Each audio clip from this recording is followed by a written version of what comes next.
Hello, everyone. It's Ryan Hassan here, joined by Matt Nettleton. Matt, how are you? Good, thanks. Good. Just sending this video out to the people doing the Family of Addicts course. We just had a question in the comments, and I thought it would be best to jump on here and do a quick video answering that question for all of you, and just hope it can add some value in some way. So on the Module 3 video, a good friend Vanetta just asked, I would like to know what pushed you both to get clean eventually. So we'll jump on and answer that. Matt, did you want to go first in answering that? What pushed you to get clean eventually? What pushed me to get clean eventually? I think it was like a progression of little pushes, and big pushes, over a period of over a decade.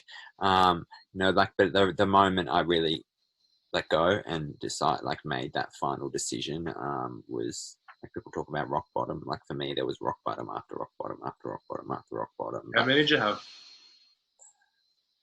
Fuck knows. Lots that, people would have been like that, wasn't that enough? And it was like, it just wasn't. But that final thing, it was like I'd lost everything. All my friends were dead in jail. My family they were ready to just fully disown me. I would have, if I had kept using, if I had left rehab this last time and kept using, it would have been just me. Yep. Just me and heroin. And it had to get that bad for me. And so it's a question that can't really be answered because because it's coming from a parent who has their own child who's using, it can come from that. Well, what's it going to be for my son, daughter, brother, sister, whatever it is? And it's a question that can't be answered because it is different for everyone. It would have been very, very different for you, Ryan, than it was for me. Actually, no, it was 100%. Everyone's got that, each apple has its own ripening point. As soon as it's ripe enough, it will fall from the tree. It's got its own ripening process. So it's very individual, and there's no answer I can give that will say, well, this is what it's going to be like for everyone. This clean cut moment is when, they're going to be ripe enough and decide, that's it, I get clean. I'm going to get clean. But usually, there's a common factor amongst it all, and it's suffering. I suppose it's how much suffering as an individual I can take, how much I'm willing to put myself through, and I was willing to go right to the end. Yeah, and you're stubborn bastard. Yeah, that was my life, and that's still not enough for a lot of people I knew, but it's different for everyone. Yeah, because I've known people that the first time they went to, I was rehab, or just try to get clean, or even just themselves when I've had enough, and the first time, bang, they did it. So that's these two ends, and there's this whole spectrum in between, and it's very hard to predict. And that court, the first court case, someone gets busted by the cops doing something, that's enough to stop some people. Yeah. For me, I had countless court cases, and it's it was nothing. Yeah. So we I suppose can't predict that moment for someone. So it's in between the now and then, because if the real question from a parent or a loved one is, when is my loved one going to stop? We don't know. But what's going to happen for Joey to stop? Yeah, but then say if that's in a month, a year, or 10 years, what's my journey going to be like in that time between then and now? Is it going to be one of complete suffering and saying I'm only going to let go of my suffering if my loved one stops using drugs or whatever it is, or am I going to stop? So that's you're kind of saying if they don't stop, I'm just going to be unhappy and suffering forever. Yeah, and that's a reality that they may not stop, because I know plenty of people who will never stop. Yeah. It's probably a bit much to say they'll never stop. They don't want to stop, and things are really, really bad for them. They're in and out of jail, they don't care, but it's sort of they're content, not stopping. And then there's other parents that I've worked with and I know who have their 40, 50-year-old sons living with them, that are still using, still drinking, still doing all that. They never got out of that. And it's sort of you can presume at that point, well, they're not going to stop. Miracles do happen, of course, but the reality is, what if they don't stop? Is your whole life going to be just stressing about whether your loved one's going to stop using drugs or drinking or not? And this is where we have to start building a life outside of that situation. Yes. the reality. We have to accept that fact that maybe they won't, because it's not up to us, because we can't push it. You know, it's not anything that can be forced. You know, you can't make that moment happen for anyone. Mm. You know, and some people are just, there's just like a baseline of dysfunction that like their lives just play out that way. Yeah, Right? and that then it becomes a very personal journey of our own development in saying, even if my loved one is going to continue using, can I still grow within myself and start to, you know, because it's instinctual to go, that's really bad, so I'm going to suffer because that should be happening, or that's bad. But, you know, it takes a different way of looking at things to say, I'm going to grow from this. Yeah. So what was your point? My point was my definition of point of no return. I just realized I consider myself lucky. I realized I was going to end up in jail or dead. So it's like, it's just that's my outcomes. Now, however, when I went to seek help, I was lucky enough when I sought help to have a very mind-blowing experience. Like I jumped into some traumas that I didn't even know that I had. And once I sort of resolved them, the top of my head blew off, and all of a sudden I felt something that drugs never gave me, right? Which was a sense of peace. So all of the...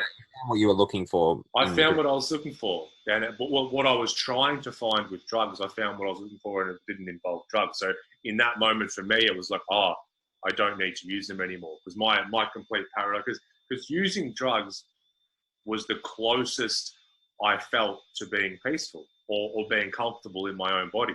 And because that's the only thing I knew that could take me halfway up the mountain, 3/4 the way up the mountain, I just kept going back, because normal life just had me at the bottom of the mountain going, fuck, how am I going to get up here?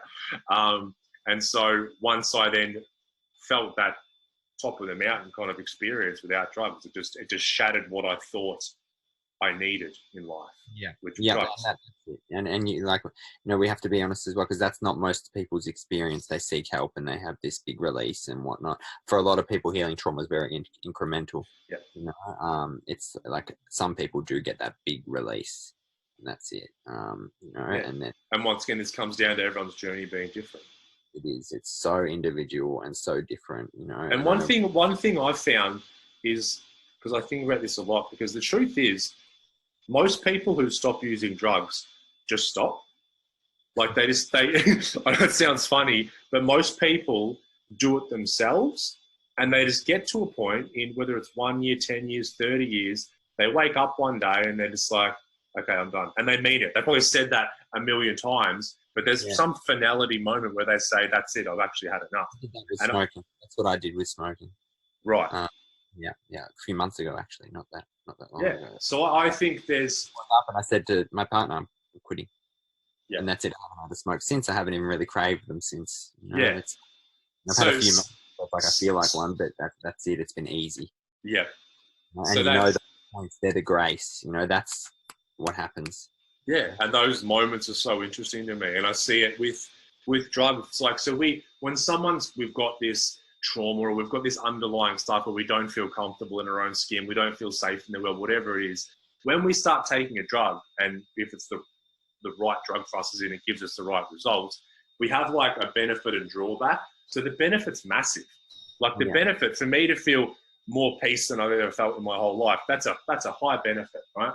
And yes, there's, you know, the come down that comes after it and that kind of thing, but early days, the benefit far outweighs the drawback. And then it's like, over time, like we build up tolerance.